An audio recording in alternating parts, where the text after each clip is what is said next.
Deb is a beach gal whose connection to the sacred comes from an abiding love of the sea and sand.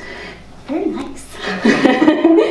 It was on the shore and in the boats that she learned that everything is connected and that Mother Earth is a holy place. She works with people to find the spark of divinity within themselves. She's also an author. Her latest book is out, available, Pomegranate Books, also online, Crafting the Wheel of the Year. She's written other books such as A Good Friend for Bad Times. She retired in 2014 as an associate director of UNCW School of Social Work, and she currently offers courses, workshops, and retreats on a variety of spiritual and personal growth. And for fun, she likes to garden and act in local theater. So everybody, please welcome our wonderful guest speaker. We're so happy to have her.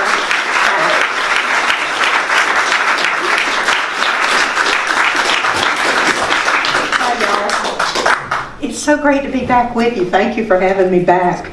I saw a few minutes ago that there are folks in the room who have not been with me before, so you don't know about the bare feet.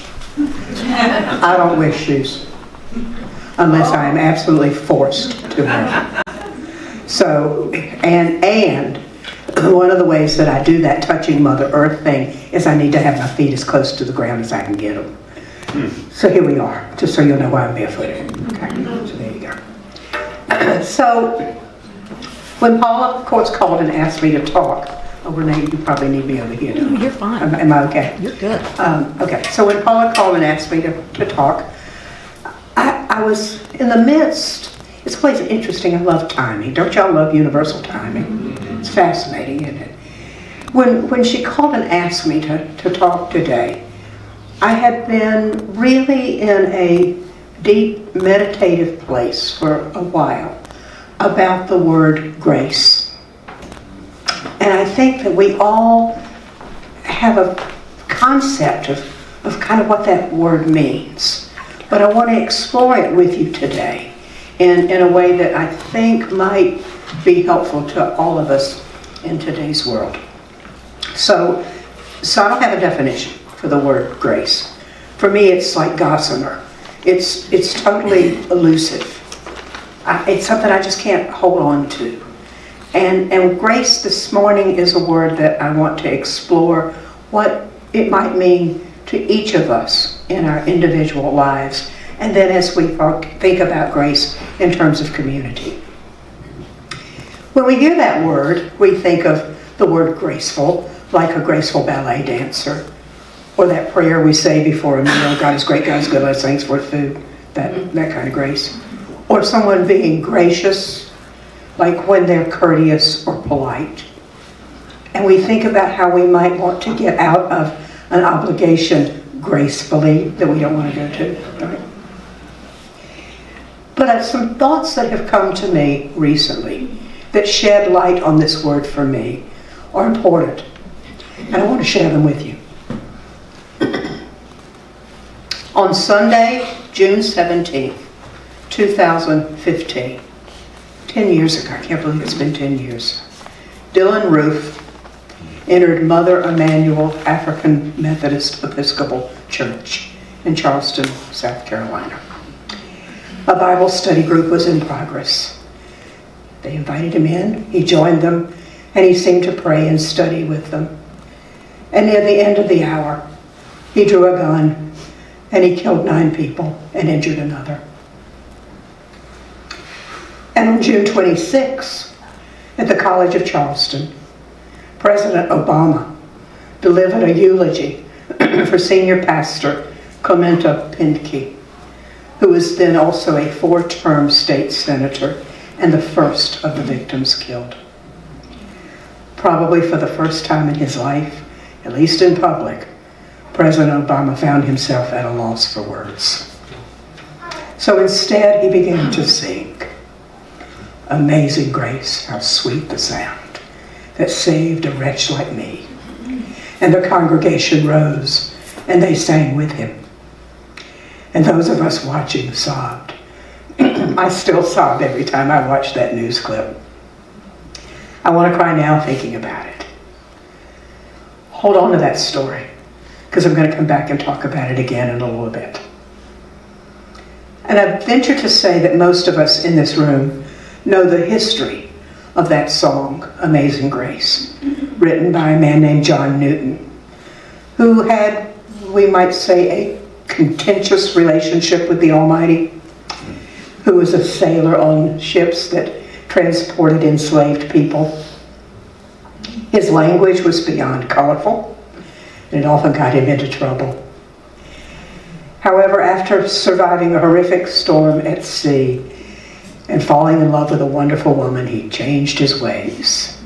He became deeply religious. He stopped sailing, probably stopped cussing, but I'm not sure about that. And then his song was printed in 1847, set to music by a man named William Walker.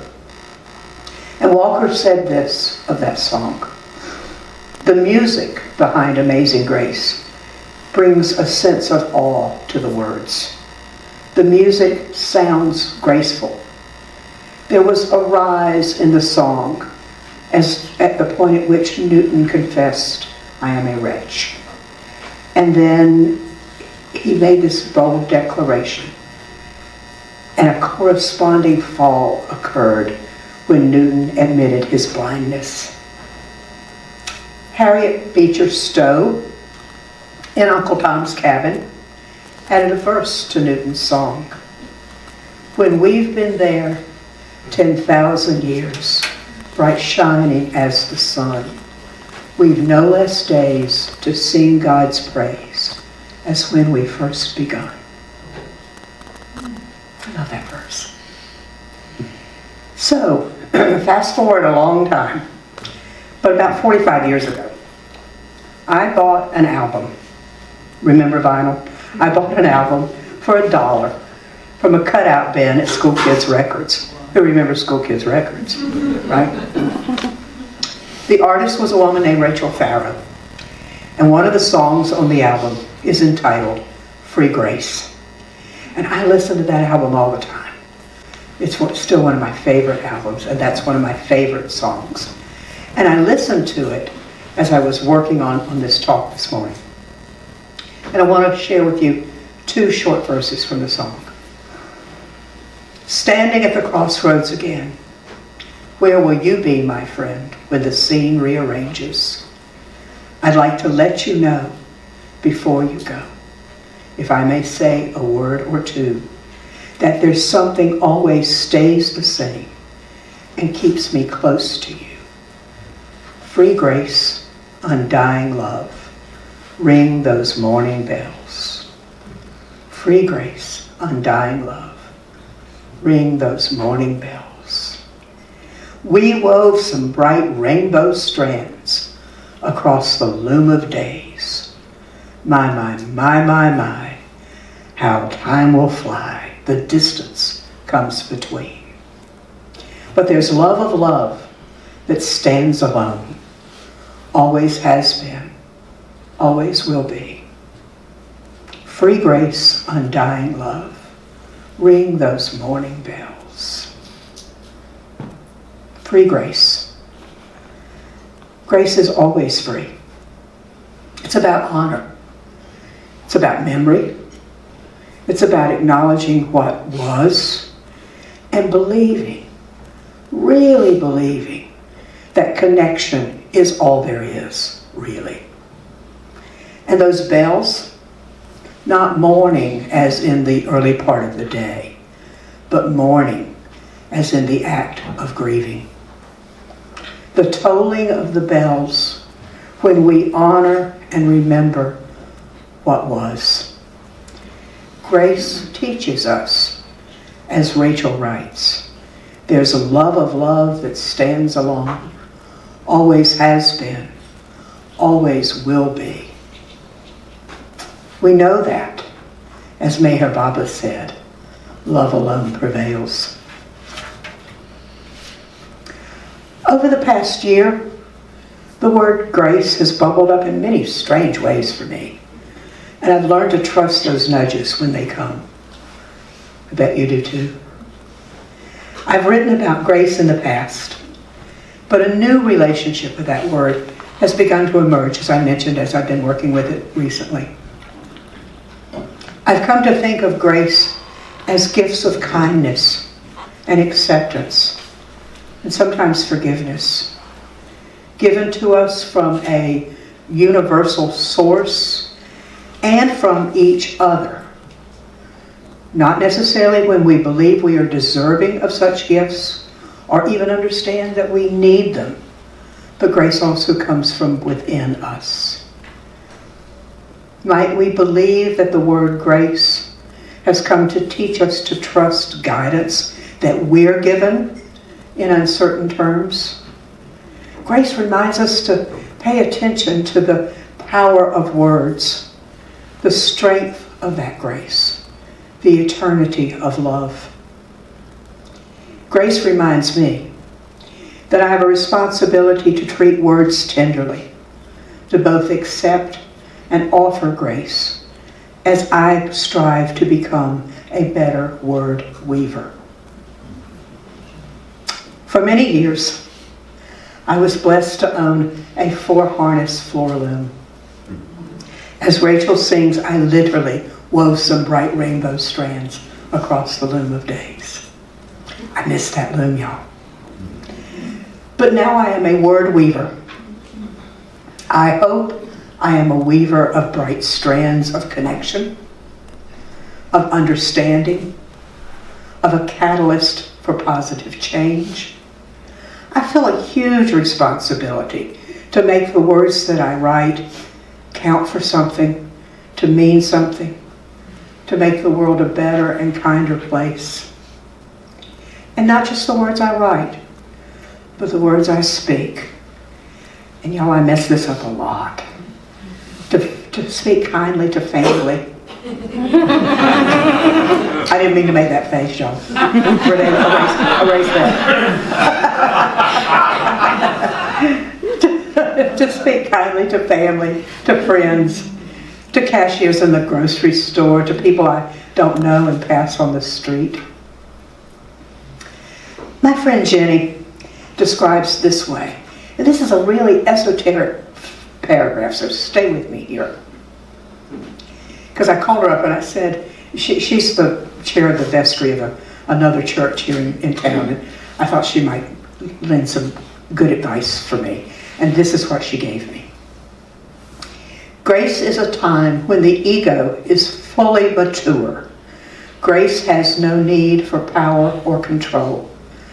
To be in grace, one can be fully oneself.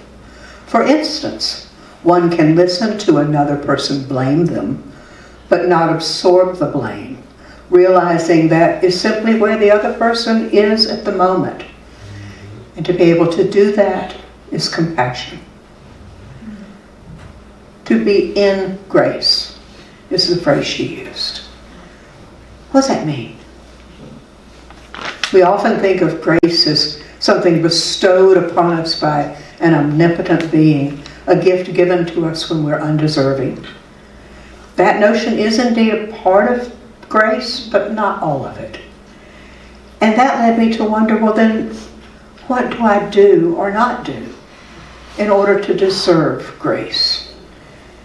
Is grace the same as forgiveness? No, I don't think so. But they can be related. Sometimes we need to do both. To be fully oneself means to be able to stand in our truth, to be who we are. We may be blamed or maligned or ridiculed, and we don't need to absorb the emotions coming towards us, as my friend Jenny says, because we realize that that energy reflects the emotional state of the other person, not of ourselves. So to be able to step away from such situations and see what is, rather than projecting, leads us to compassion and places us in a state of grace. So the next step in the rabbit hole was, what does it mean to be full of grace? I bet many of you know this. The first line of the Hail Mary prayer. Hail Mary, full of grace. What does that mean, to be full of grace?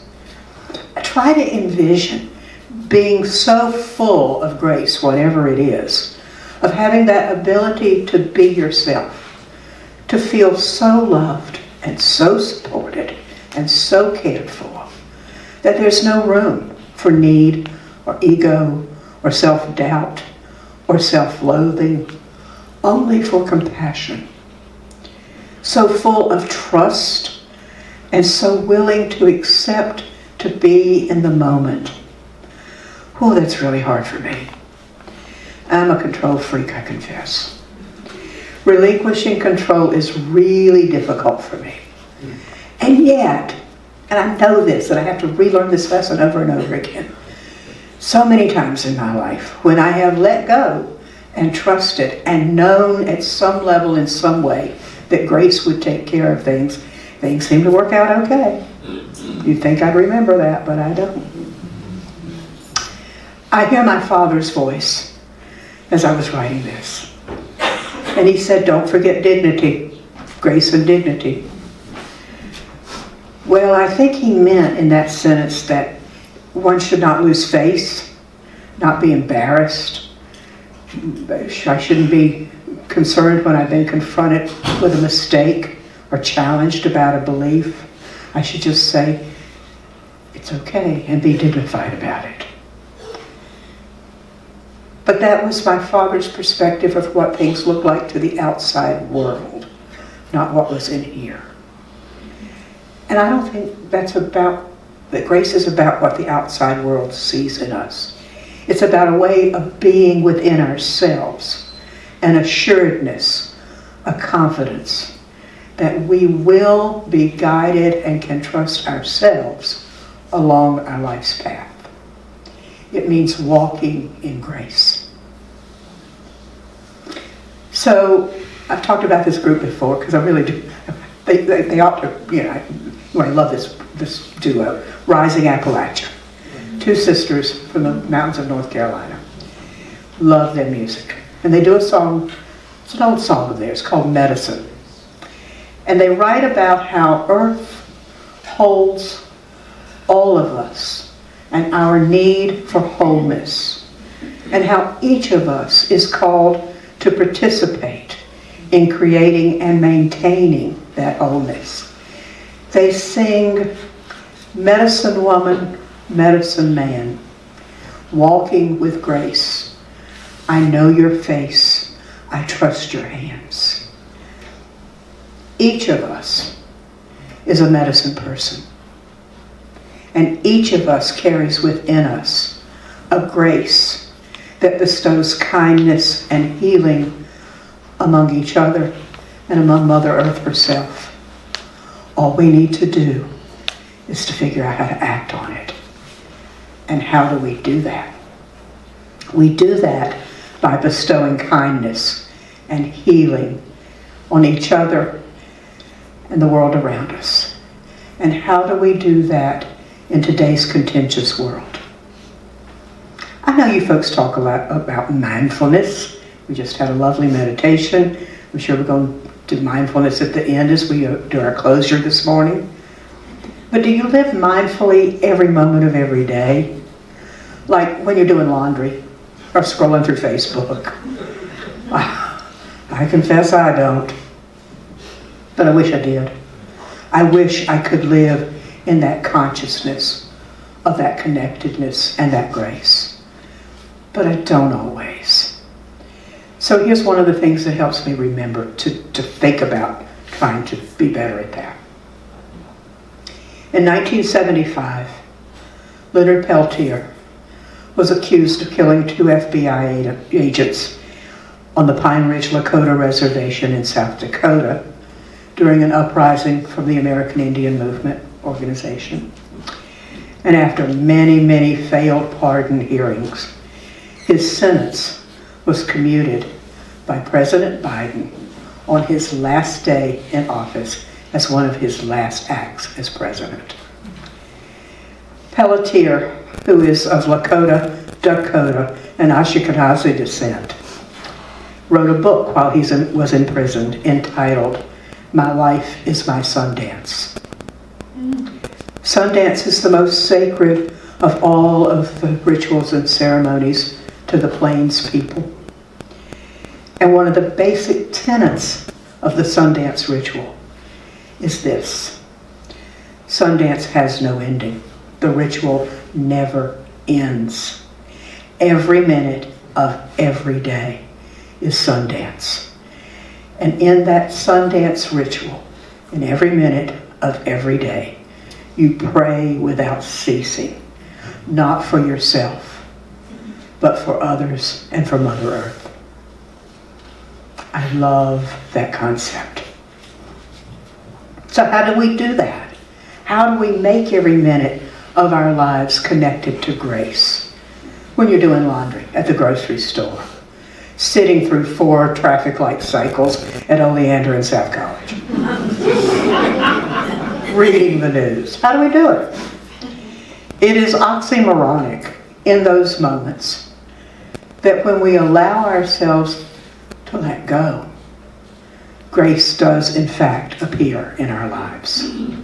Living in grace is about living consciously and aware of our connections to all beings around us, aware of Mother Earth, aware of ourselves.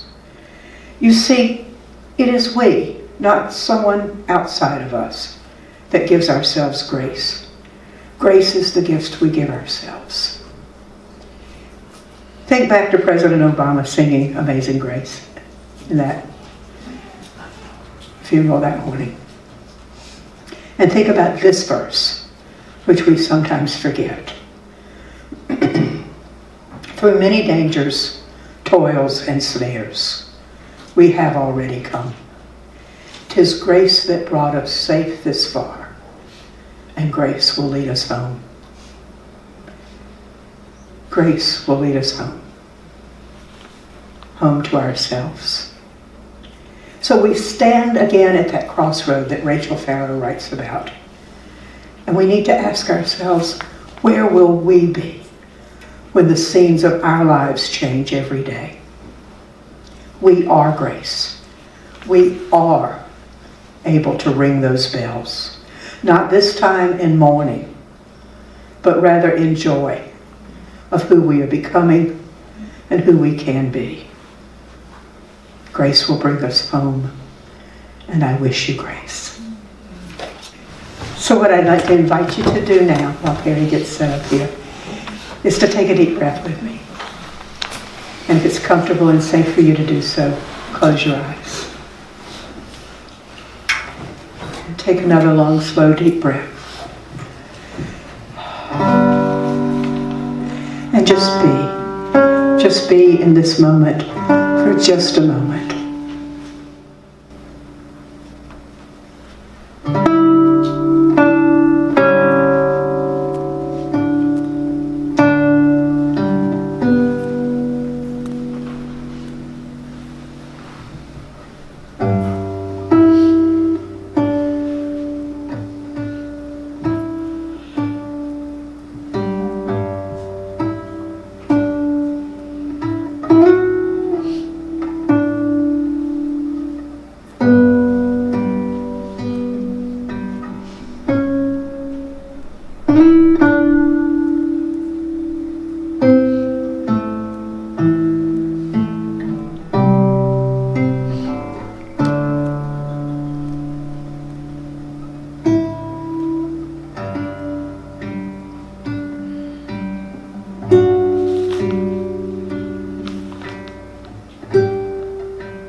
When it's comfortable for you to do so, take another deep breath.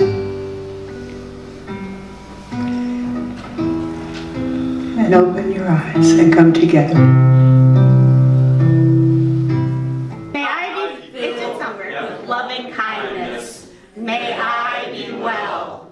May I be peaceful and at ease. May I be happy. May all beings be filled with love and kindness. May all be well. May all be peaceful and at ease. May I be happy. Have a great day. Thank you, everyone.